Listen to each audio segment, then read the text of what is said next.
3 दशक पहले artificial intelligence या एआई ने मैट्रिक्स जैसी फिल्मों को ब्लॉकबस्टर बना दिया, लेकिन आज एआई हर जगह उपस्थित है। पिछले कुछ महीनों में चैट जीपीटी ने पूरे संसार में तूफान की तरह तहलका मचा दिया। तो चैट जीपीटी क्या एक एआई चैटबॉट है जो इससे लिख सकता है, कविताएं बना सकता है, फिल्मों की संपूर्ण स्क्रिप्ट लिख सकता है और यहाँ तक कि परीक्षाओं को भी पास कर सकता है।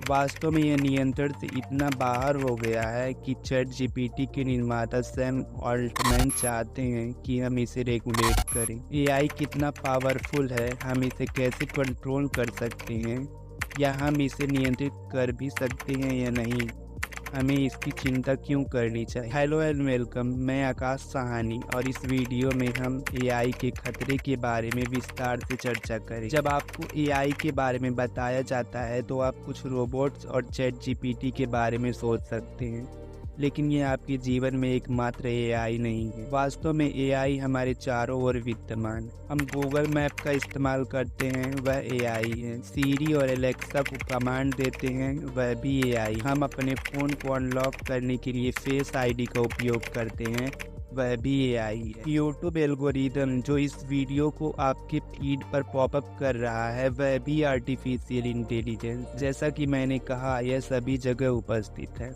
आर्टिफिशियल इंटेलिजेंस वास्तव में क्या है? इसके उत्तर में बहुत से शब्द जाल हैं, तो चलिए मैं इसे तोड़ने का प्रयास करता हूँ। मनुष्य को कौन सा चीज स्पेशल बनाता है? सोचने की क्षमता, किसी घटना पर सही निर्णय लेने की। इसी चीज को अब एआई करने की कोशिश कर रहा है, जो हम इंसानों की तरह सोचता है और प्रॉब्लम्स को सॉल्व करता है। वास्तव में यह इंटेलिजेंस है प्रकृति। आइडिया सिंपल, मानव जैसी सोच वाली मशीनों को बनाना और प्रॉब्लम्स को सॉल्व करना। दूसरे शब्दों में हम इसे मशीन लर्निंग कह सकते हैं। मशीन जो एल्गोरिदम से सीख सकती है और एल्गोरिदम जो प्रीवियस डाटा से सीख सकता है। एआई पैटर्न को पहचानता है और बिना किसी मानवीय हस्तक्षेप के समस्याओं को हल करने में उसका उपयोग करता है। मुझे पता है यह आपको जटिल लग रहा होगा, इसलिए मैं इसे अधिक सिंपल लैंग्वेज में समझाने का प्रयास। इमेजिन कीजिए आप क्या कर रहे हैं। आप यूट्यूब फीड को नीचे स्क्रॉल करते हैं और आपको डॉग्स के वीडियो दिखाई देते हैं जो आपको पसंद है, और आप उसको क्लिक करते हैं तो थोड़ी देर बाद आपको हर जगह डॉग्स की वीडियो दिखाई देता है, क्योंकि एल्गोरिदम इस पर ध्यान देता है। इसलिए एल्गोरिदम यह समझने के लिए मशीन लर्निंग का उपयोग करता है और आपको उसी तरह की सामग्री को रिकमेंड करता है। एआई ने आज तक एक लंबा सफर तय किया है।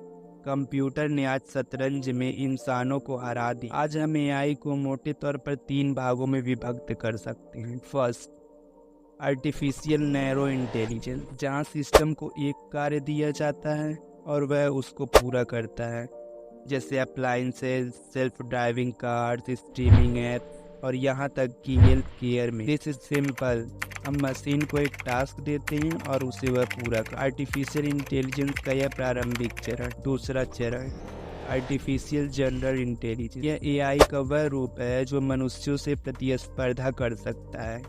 यह एक ही समय में कई काम कर सकता है। लोग चैट जीपीटी को आर्टिफिशियल जनरल इंटेलिजेंस का उदाहरण बताते हैं। We have third stage, artificial super intelligence. यह कुछ डरावना हो सकता है। यह वह स्टेज है जिसमें एआई मनुष्यों की सोच से परे चला जाता है। इसका अपना स्वयं का दिमाग। अपने हॉलीवुड की साई-फाई मूवी देखी होंगी जिसमें विलेन रोबोट के पास अपना दिमाग होता है।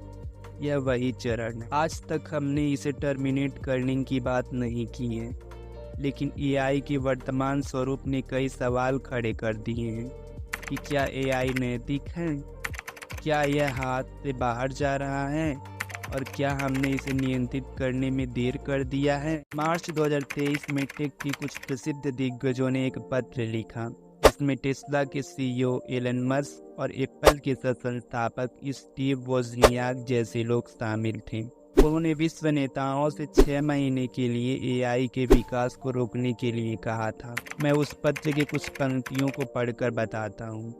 Powerful AI systems should be developed only once we are confident that their effect will be positive and their risk will be manageable. इसलिए स्पष्ट रूप से यह पता चलता है शीर्ष टेक नेता चिंतित हैं। उनका मानना है कि एआई इतनी तेजी से आगे बढ़ रहा है कि समाज और मानवता पर इसका नेगेटिव इफेक्ट पड़ सकता है। एआई से कई तरह की समस्याएं उत्पन्न हो सकती हैं। पहला, इसके उपयोग से।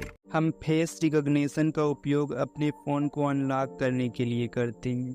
यह हमको अच्छा लगता है।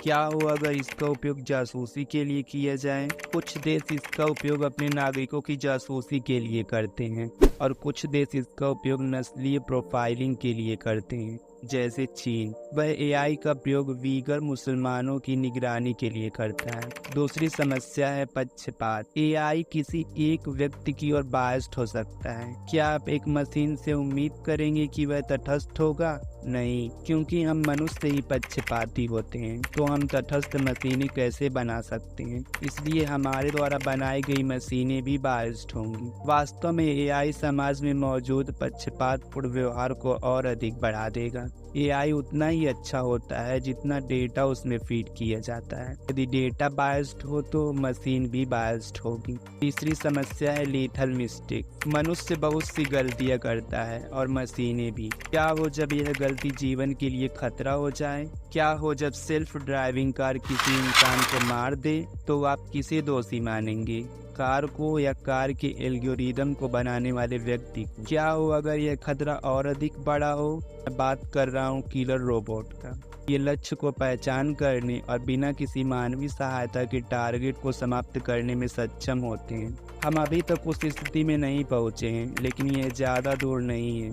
2020 में पहली बार किसी सशस्त्र ड्रोन ने किसी मानव को मार डाला। संयुक्त राष्ट्र के अनुसार तुर्की द्वारा निर्मित कार्गो 2 ड्रोन ने लीबिया के नेशनल आर्मी के सदस्यों को मार गिराया। मैन्युफैक्चरर्स का कहना है कि कार्गो 2 ड्रोन मशीन लर्निंग का उपयोग कर वस्तु को पहचानने व हमला करने में सक्षम है, लेकिन टर्की इस तरह के कार्गो 2 ड्रोन के उपयोग करने से इनकार करता है। लेकिन मुद्दा यह है कि किलर ड्रोन के पास अन्य सशस्त्र ड्रोन की तरह अपना खुद का दिमाग नहीं होता है। स्वयं निर्णय लेकर किसी पर अटैक कर सकता है। संयुक्त राष्ट्र संघ किलर रोबोट पर प्रतिबंध लगाना चाहता है, लेकिन कई देश इस पर सहमत नहीं है। उदाहरण के लिए अमेरिका किलर रोबोट को रेगुलेट करना चाहता है, परंतु उस पर पूरी तरह से प्रतिबंध लगाना नहीं चाहता। अभी तक हम किलर रोबोट को रेगुलेट नहीं कर पाए हैं, तो क्या हम एआई को रेगुलेट कर सकते हैं? ओपन एआई के सीईओ मिस्टर सैमुएल एल्टमैन अमेरिकी संसद में बताया था कि एआई दुनिया को बहुत बड़ा नुकसान पहुंचा सकता है, इसलिए एआई को रेगुलेट करने की आवश्यकता है। इसका समर्थन चीन भी कर रहा है। वह एक कानून लाकर एआई को सभी रूपों में रेगुलेट करना चाहता है। इसके अनुसार चीनी टेक कंपनियों को अपने उत्पादों को पहले पंजीकृत कराने की आवश्यकता होगी।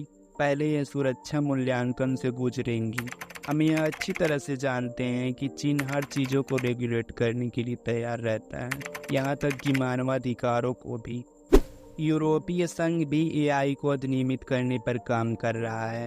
इसे यूरोपीय एआई अधिनियम कहा जाता है, जो एआई को रेगुलेट करने के लिए पश्चिमी देशों का पहला कानून है। इस कानून के अनुसार जोखिम जितना अधिक होगा, रेगुलेशन उतना ही सख्त होगा। यह अधिनियम दूसरे देशों के लिए मिसाल बन सकता है, विशेष रूप से संयुक्त राष्ट्र संघ के लिए। भारत भी एआई को रेगुलेट करने पर विचार कर रहा है, लेकिन आप देख सकते हैं कि सभी सरकारें कैचअप गेम खेल रही हैं और एआई ब्रेकलेस गति से आगे बढ़ रहा है। इसलिए देशों को इसे नियंत्रित करने के लिए बहुत तेजी से दौड़ लगानी होगी। वास्तव में हम पहले ही लेट हो चुके हैं, जैसे सोशल मीडिया। हम इसे अब रेगुलेट करने की सोच रहे हैं। सभी चीज़ें नियंत्रण से बाहर हो गई हैं। सोशल मीडिया की तरह एआई भी दो धारी तलवार हो सकता है। इसका उपयोग अच्छे व बुरे दोनों के लिए किया जा सकता है, इसलिए हमें अपनी गलतियों को दोहराना नहीं चाहिए जो हमने सोशल मीडिया के साथ की। नुकसान होने से पूर्व नियम बन जाना चाहिए। हम इस तरह की वीडियो को लाते रहेंगे। अगर आपको यह वीडियो अच्छा लगा तो इसे लाइक, शेयर एंड सब्सक्राइब अवश्य करें।